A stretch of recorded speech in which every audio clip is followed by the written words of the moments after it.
Il-kunsilli lokali tilfu l-ftit saħħa li fadlilhom. Hekk stqar is-soċjologu u eks-kunsillier Michael Briguglio f'artiklu ppubblikat minn The Malta Independent. Dan hekk kif diversi sindki ħarġu fil-beraħ jispjegaw kif il-kunsilli lokali tal-irħula Maltin issa qed jitilfu l-ftit saħħa li kienet tfadlilhom. Briguglio tenna li dan qed iħalli impatt fuq l-irħula Maltin li ħareġ ċar fid-dawl tal-kriżi tal-iskart li qed jesperjenza pajjiżna bħalissa. Fl-artiklu kien spjegat kif is-Sindku Laburista ta' San Pawl il-Baħar u s-Sindku ta' Swieqi spjegaw l-inkwiet tagħhom fuq in-nuqqas ta' saħħa fih dan il-kunsill tagħhom. Michael Briguglio spjega li l-introduzzjoni tal-kunsilli lokali minn Gvern Nazzjonalista kienet waħda li ġabet bitla kbira fil-politika Maltija hekk kif lan tagħha kien li jkun hemm iżjed politika ffukata fis-soċjetà. Huwa tkellem ukoll dwar jekk il-kunsilli għandhom xi jkollhom iżjed poter fuq parkeġġ, kontroll tat-traffiku u l-iskart fost l-oħrajn. Briguglio tenna li din is-sitwazzjoni tħalli impatt fuq is-soċjetà Maltija hekk kif qed taffettwa l-ħajja ta' kull wieħed u waħda minnha,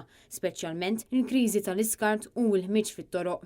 Dan it-ħassib qed isir fid-dawl tal-kriżi li pajjiżna nħakem minnha dik ta' skart u ħmiġ fit-toroq Maltin li hu rifless tan-nuqqas ta' ppjanar tal-Gvern ta' Robert Abela wara li l-Gvern neħa ħafna mis-saħħa tad-deċiżjonijiet tal-kunsilli lokali.